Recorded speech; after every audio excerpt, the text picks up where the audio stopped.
14 বছর ধরে নিখোঁজ বিএনপির সাবেক সাংগঠনিক সম্পাদক এম ইলিয়াস আলীর সন্ধানে হযরত শাহজালাল রহমতুল্লাহ আলাইহির মাজারে দোয়া মাহফিলে অংশ নেন পানি সম্পদ মন্ত্রী শহীদউদ্দীন আহমেদ চৌধুরী অ্যানি। তিনি বলেন, এম ইলিয়াস আলী 14 বছর ধরে রাষ্ট্রীয় সন্ত্রাসের শিকার হয়ে গুম হয়েছেন।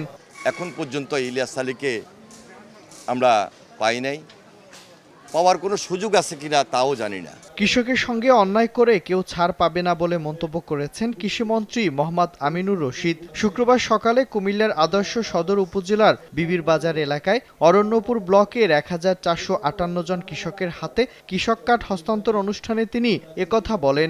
আমরা বিশ্বাস করি কৃষকের আমরা দাঁড় করাবো, কৃষকের মেরুদণ্ডকে শক্তিশালী করব, দেশের অর্থনীতিকে শক্তিশালী করব।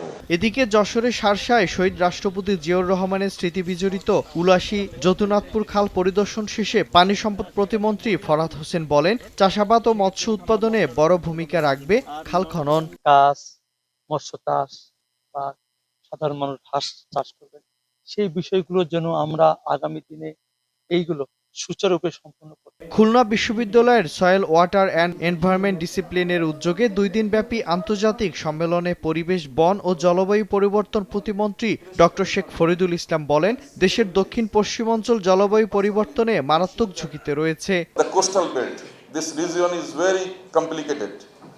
So we are from this region. I'm from also Bagerhat. So I know what is the reality during the Sidor, Ayla, Ampang or some other natural disaster.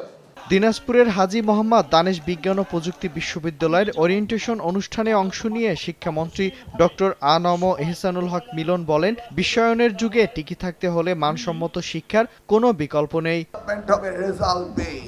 Result বাড়তে থাকবে, ডেভেলপমেন্ট বাড়তে থাকবে।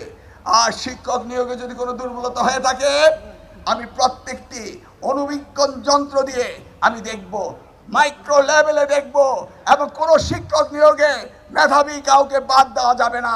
এদিকে মধ্যপ্রাচ্যে শ্রমবাজার বন্ধ থাকায় অন্য দেশগুলোতে শ্রমবাজার যত তাড়াতাড়ি সম্ভব খোলার আশা করছে বলে মন্তব্য করেছেন প্রবাসী কল্যাণমন্ত্রী আরিফুল হক চৌধুরী। সিলেট পলিটেকনিক ইনস্টিটিউটে আঞ্চলিক দক্ষতা ও উদ্ভাবন প্রতিযোগিতা শেষে তিনি একথা বলেন। অনেক দূর আমরা এই জটগুলো খোলার মোটামুটি ধার প্রান্তে এসেছি।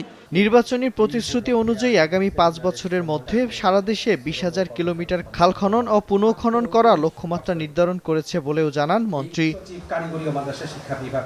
মিরুন আহমেদ, সময় সংবাদ।